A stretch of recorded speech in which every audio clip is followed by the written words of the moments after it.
안녕하세요. 돈을 공부하는 남자 수페TV의 수페입니다. 2023년 올해 투자 잘 되어 가시나요? 오늘은 정말 중요한 2023년에 꼭 봐야 될 ETF 3가지를 소개드려 보겠습니다. 그동안 빈부격차가 많이 벌어져 왔다는 거 다들 알고 계시죠? 자산 상위 20%에 해당하는 5분위 가구와 하위 20%에 해당하는 1분위 가구의 격차가 점점 벌어지고 있습니다. 지금 2022년 기준으로 최대치까지 벌어졌다고 하는데요. 자그마치 65배나 차이 났다고 합니다. 왜 이런 일이 벌어지고 있을까요? 우리의 근로소득뿐만 아니라 자산을 증식하는 투자소득까지 격차가 벌어지고 있다는 이야기인데요. 2023년은 그 격차가 거듭 커질 걸로 보입니다. 반대로 말하면 투자를 잘하면 가뭄에 단비가 내릴 수 있다는 이야기인데요.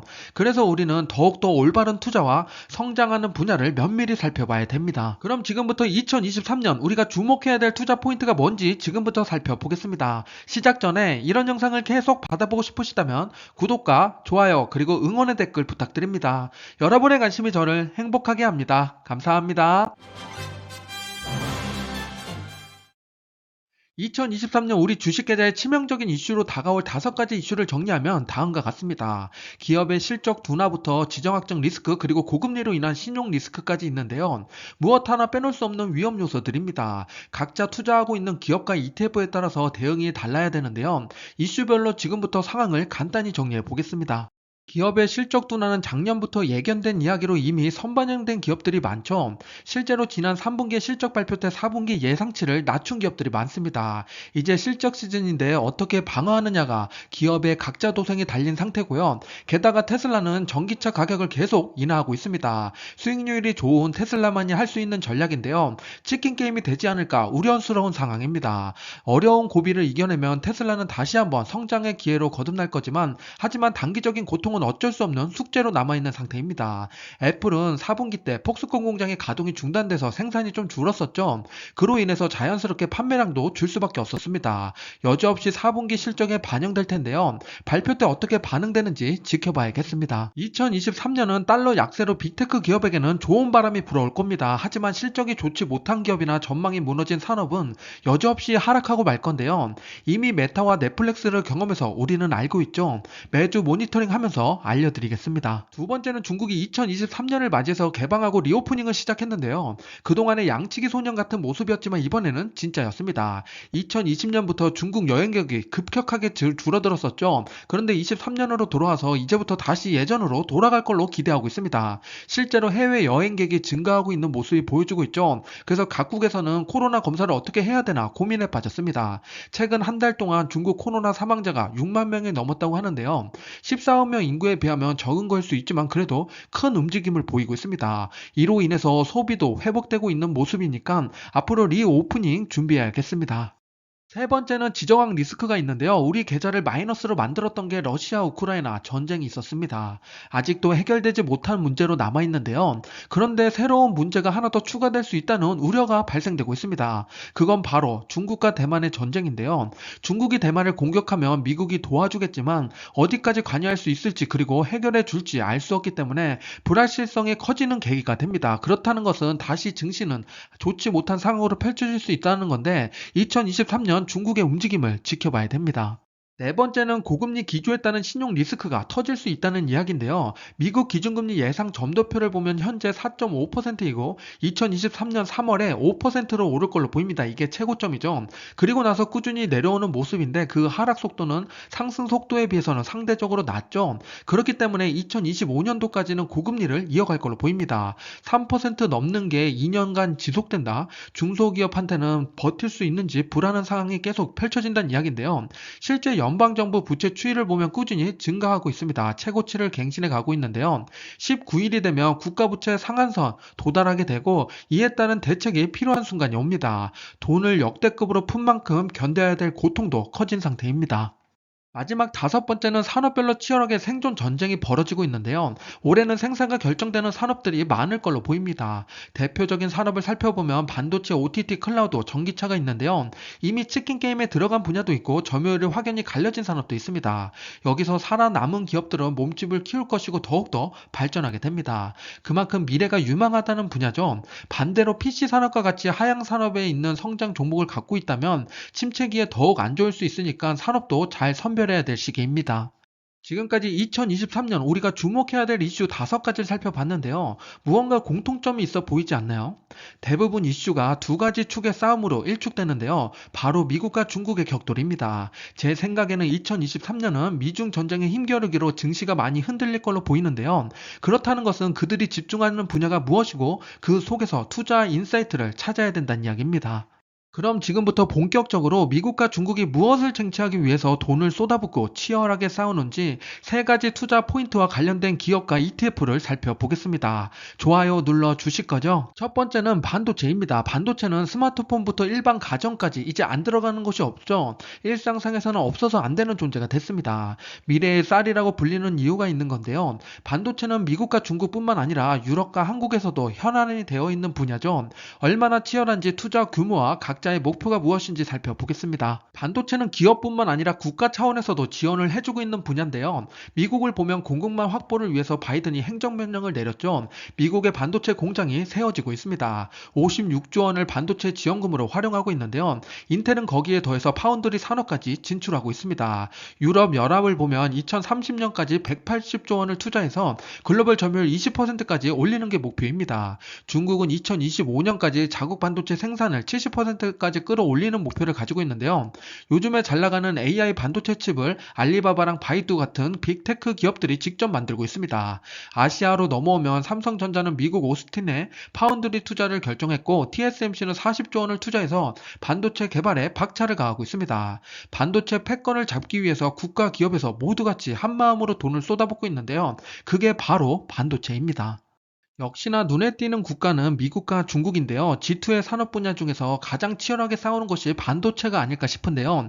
누가 이기든 득을 보고 싶다 하시면은 ASML 같은 반도체 장비 기업에 투자하는 것도 괜찮은 포지션이 됩니다. 반도체 기업으로 들어가서 파운드리 시장 점유율을 살펴볼게요. 굳건하게 독보적인 1위를 차지하는 게 TSMC죠. 50%를 넘어서 53.6%입니다. 절반 이상이 TSMC에서 나오고 있다는 이야기죠. 2위를 봤더니 삼성전자인데요. 16.3%입니다. 그나마 다행인 건 3위와의 격차가 꽤 큰데요. 3위 UMC는 6.9%입니다. 유나이티드 마이크로 일렉트로닉이죠.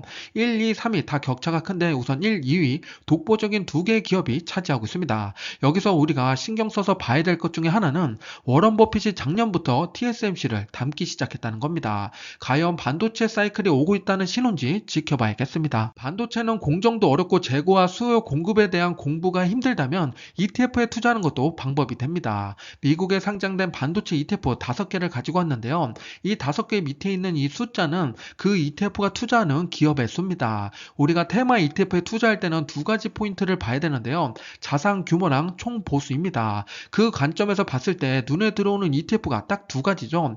자산 규모가 가장 큰 ETF가 SMH고 그리고 SOXX 이것도 상당히 큰 규모죠. 우리가 반도체 ETF라고 하면 보통 SOXX를 많이 생각합니다. 그런데 SMH가 더 자산 규모가 큰데요. 어떤 차이가 있을까요? 바로 뒤에서 볼게요. SMH랑 SOXX의 탑5 기업의 비중을 보겠습니다. 왼쪽에 있는 SMH를 보면 우선 26개의 기업에 투자하고 있는데 탑5 기업 중에서 1등을 차지하는 게 TSMC입니다. 11.5%로 가장 많은 비중을 투자하고 있고 두 번째는 엔비디아, 3위는 ASML입니다.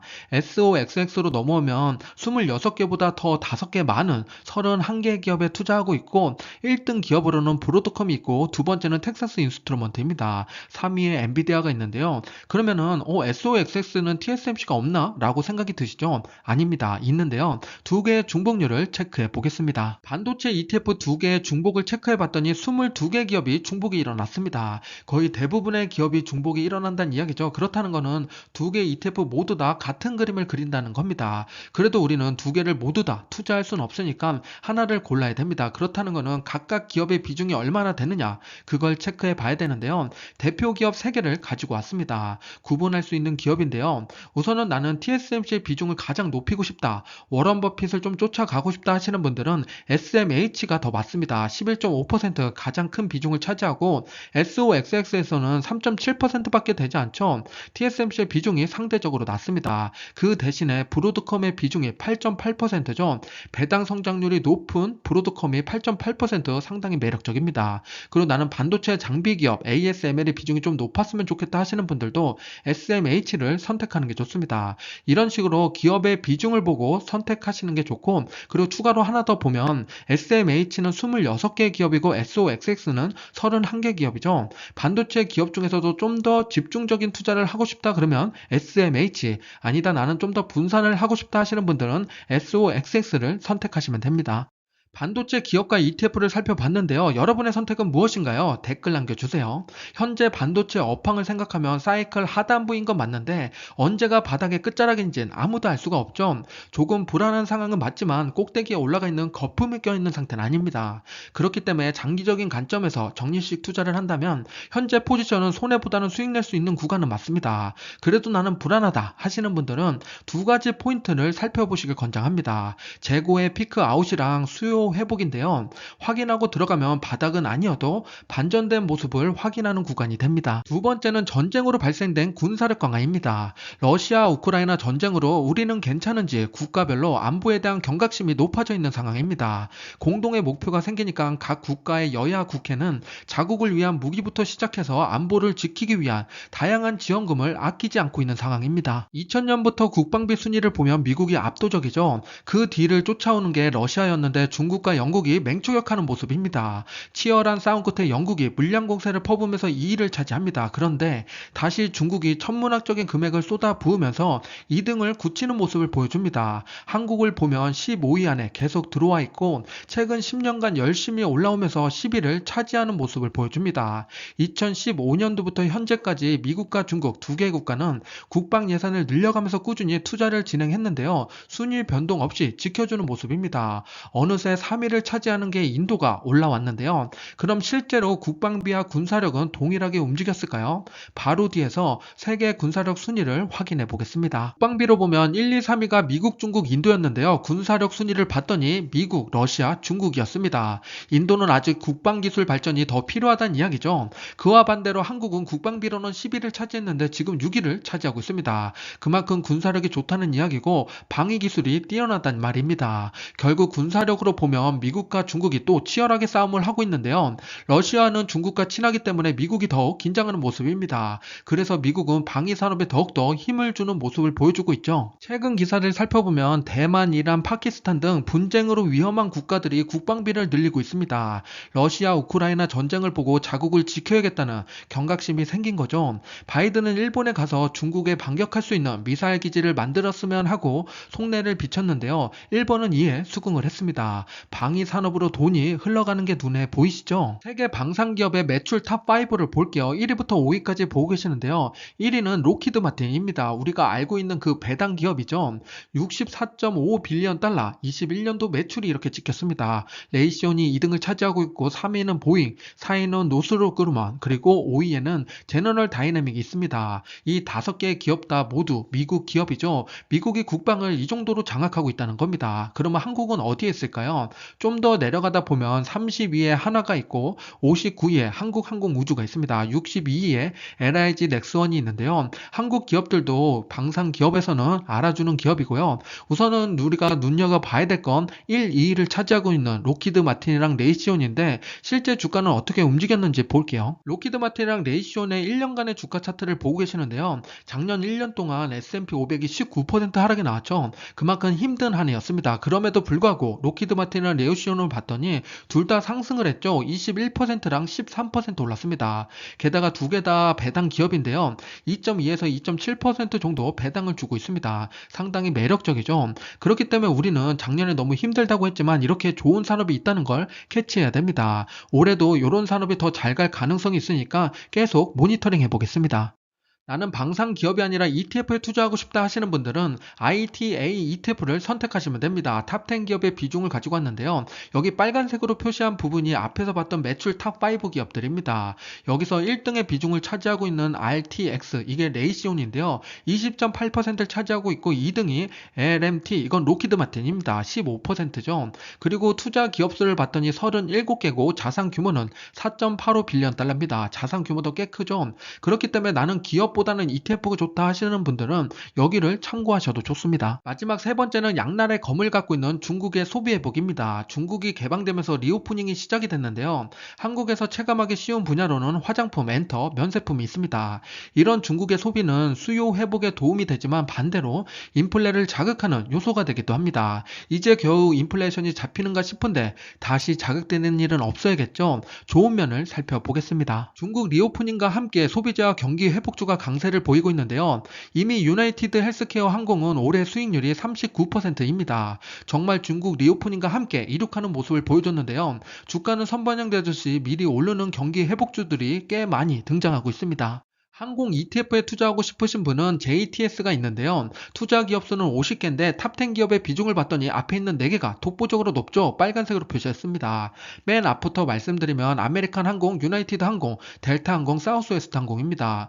미국에 있는 항공사에 나는 직접적인 게 아니라 간접으로 분산 투자하고 싶다 하시는 분들은 이 ETF를 관심 가지시면 좋습니다. 자산 규모가 2.21 빌리언 달러고 총 보수는 0.6%입니다. 중국 소비 회복으로 미국에서 수혜받는 기업에 관심이 있다면 4개의 기업을 눈여겨보시기 바랍니다. 스타벅스, 나이키, 에스티로더, 디즈니인데요. 그동안 중국 때문에 반대로 주가가 많이 빠진 기업들이죠. 공급망 이슈라든지 중국 봉쇄로 힘들었던 기업들이 이제 반대로 반등의 신호탄을 준비하는 기업이 됐습니다. 특히 스타벅스는 이미 신나게 올랐죠.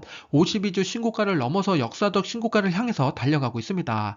나이키도 최근에 시원한 반등이 나왔는데요. 재고가 줄고 있다는 희소식과 함께 2023년 실적이 기대되는 기업이 됐습니다. 투자 아이디어를 얻는 데 도움이 되셨나요? 소개해드린 분야에 투자하고 있는 기업이나 ETF가 있다면 반등한다고 본전에 매도하는 것보다 수익의 단맛을 느껴보시길 권장드립니다. 언제나 저는 장기 투자를 권장드리고 적립식으로 모아간다면 결국 성공하실 겁니다. 지금까지 이야기를 정리하면 2023년 우리가 주목해야 될 것은 미국과 중국이 치열하게 싸우는 분야에서 인사이트를 얻는 겁니다. 그 세 가지 분야가 반도체, 방위산업, 중국 소비 회복이었는데요. 2023년에는 턴 어라운드하는 한 해가 되길 기대해 봅니다. 세 가지 분야의 투자 기업과 ETF는 다음과 같고요. 관심 있으신 분들은 화면을 캡처해서 사용하시기 바랍니다. 지금까지 수표였습니다. 감사합니다. 성공 투자하세요.